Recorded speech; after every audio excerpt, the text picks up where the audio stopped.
What's up? I'm Jonathan, a realtor.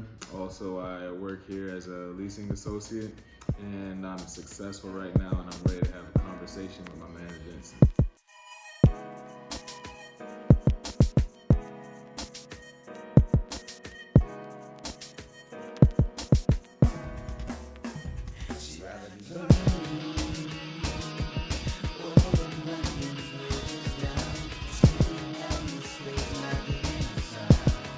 So today's topic is going to be on whether or not we hinder ourselves by blaming other people. All right. And as always, the topics are basically to drive betterment, to drive purpose, to kind of like help you start thinking of things that, will enlighten you. And so with this, we're going to talk about not necessarily from a relationship standpoint, right? From a betterment standpoint of looking at your overall life and kind of what it is that you do, where you're trying to go, and whether or not like faulting others for the reasons why you do things is what makes you kind of like stuck in that mood. I would say it definitely does affect you. As a person, I wholly do feel that way. On the single fact that once you start to become, let's say in a man sense. All right. So in a man, there are certain things that you're supposed to do as the world tells you. Now, in a realist sense, it's more of, will I do this? Will I go against my own word? So will I blame others for my mistakes? Of course not. Because fool me once, shame on you. Fool me twice, shame on me. Fool me a third time, I can't get fooled a third time. So I really feel like blaming others in a certain situation, in most situations, is always negatively affecting you. So, all right, when you're saying that, what if they're at blame, like at fault for it? So let's say, I don't know, they set you up, they stole from you or something like that. Mm-hmm. All right, so it's still a setback, it's still applied on your name, right? Does finding the blame in those instances also set you back? Or you just feel like just the instances where it doesn't matter where the blame is? Like how? So I guess in those type of instances, it's like you live and you learn. Okay. So if it's something extreme, like, oh man, he just like did PPP fraud, got $120,000 in my name, and now I'm sitting in front of a court judge, then that's extremely, But on the less extreme side, like let's say he stole something out of your backpack and dropped off a hint that said, hey, this guy stole it, but it wasn't true. In that sense as well, I would definitely say that it can definitely affect you, but at the same time, it's understandable to not put that blame on yourself because of the situation you're in. Okay. All right. I can see that. I don't know. I'm kind of the opposite on that. Okay. So I think that regardless of the situation, even if it's completely horrible, like, okay, finding justice different than finding blame, if that makes sense. Mm-hmm. I feel like we hold to the instances that set us back. So I look at it from, let's say you talk about the PPP loan, right? Yeah. All right, so your credit's messed up for a while. And even if you go through the process of fixing it, you're still going to be stuck for at least a little while. Okay. You know what I mean? While they correct it, do whatever they have to do, like it's still there, right? Mm-hmm. So there's that turmoil that's going to happen to your life because of that. It's going to happen. All right? True. Now, typically during that time period, that's that bad time period of life, and we focus on the fact that we're here, right? Mm-hmm. Like, man, if that guy went to the store, blah, blah, blah, I wouldn't be living in this project because that's where I'm at right now, right? Mm-hmm. And so I think that we miss the lessons in that. You see what I'm saying? Like when we're going through those, because we're still finding that blame, because we're still focused on that instance. All right, it was all solved. It's over now, right? The moment's over. So you're saying instead of being stuck on the situation, you got to push past and move forward. Yeah. So when I was talking about like live and learn, that's one of the things I was trying to do too. So yeah.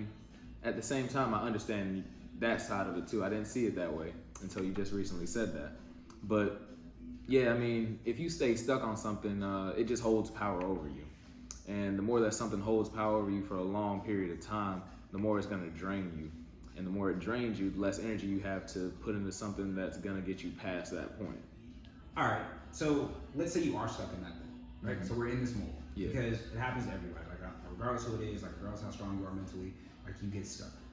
How do you find your way out? Like you got any hints for that, or? So using my own examples, I guess when I was in a mode of, so a little bit of backstory. My dad, I didn't have him in my life. He was talking to me over the phone from like the first couple years of my life. Didn't have him in my life after that. Okay. Never heard from him at all. Didn't talk to him at all. There was a time in my life when I wanted to meet him strictly to fight him, like strictly for that very reason. And then like after a while, I was like, man, I'm like 19, 20. Like I'm still holding this grudge against this man, and like I can't focus on like becoming a man myself. All I'm thinking about is the bullshit that he did to. You curse, it's cool. I bet. All I can think about is the BS that he did to me, and how he can neglect someone like a son. So you know that I never got that chance, that opportunity to like tell him. He ended up. I figured out where he was. It was in Chicago. He ended up dying. So I never got that opportunity to talk to him, just to like get to know him. Yeah. But at the same time, it's almost like that kind of helped me to move forward with my life, because it was like there's nothing else I can do now. So even if I am looking for this man, even if I am trying to talk to him, I can't. Okay. Like there's nothing I can do. But that's a particular situation. Was it the death that gave you the closure? Or? It was well before that. Okay. My mom, she's highly religious. She always told me she told me the power thing. Like the more power that they hold over you, the more that they can control you for a long period of time. So forgive and forget. That's also another big thing she was telling me about. So there was times that I forgave him, but I didn't know if I forgave him fully. So there would be other times that I forgave him, and I was like, okay, but I don't forgive this part of him. Yeah. So it would be like picking and choosing what I'm forgiving at the same time. I think that's human nature, because I think we all do that. Like you'll forgive like a part of an instance, but you won't forgive all of it. Like, exactly. I think that's the hardest part, to actually forgive, like to knowingly, like, okay, cool, all of it, like I'm forgiving, and not just. But I think the reason why it's so hard is because we also want to protect ourselves. You know what I mean? That's very true. It's like the nature versus nurture type thing. Like how you forgive, right? How do you completely forgive, but also like ensure that it's not going to happen, especially in dealing with the same people. Like, I forgive you, but yeah, exactly. Yeah. So it's like if I'm gonna forgive you, like you got to understand that there's gonna be conditions with this forgiveness. Like I'm not gonna trust you right now. Like you're gonna have to build your trust back up or something like that. I'm not gonna forgive you for doing this. I'll forgive you for the way it happened, or the way you carried yourself in that situation, or even the way your character changed. But I won't forgive you for the actions that you actually did, or something like that. Now, I mean, I can see, again, in certain situations too, it can be completely different. But I mean, in general, I would say that it's easier to forgive and then just forget completely. Yeah. But I learned a long time too that even though you forgive and forget, you always have to remember, because those teach you your foundations, your lessons in life, where you know like what's wrong, what's right, and get your morals and ethics. Yeah, it kind of builds you as a person, which I think that's the confusion of the whole area, like whether or not like you, because all of those things build you, right? Like they build you, and so you need some of it. Like you, honestly, even the blame stuff, like blaming, that made you better, right? It did. And so if you really think about it, like the fact that you didn't get over it when you got over it, like if you would have got over it at day one, then would you have developed into the person that you are now, you know? Mm-hmm. And so some of it I think is needed, but it's just like when too much is too much, and just trying to discern like where to click that, I guess, Rubik's Cube to make the color, you know? Yeah, to make it fit. Yeah, I see what you're saying. To make the, because I can definitely see where those burdens lead you down different ways, and I can definitely see where they block things from you. But in the same sense, just like you said, it helped develop you into a better person. So I think, I don't know, maybe it's the view on what it is. That's what I'm thinking too, because like, is it hurting you? Is it developing you?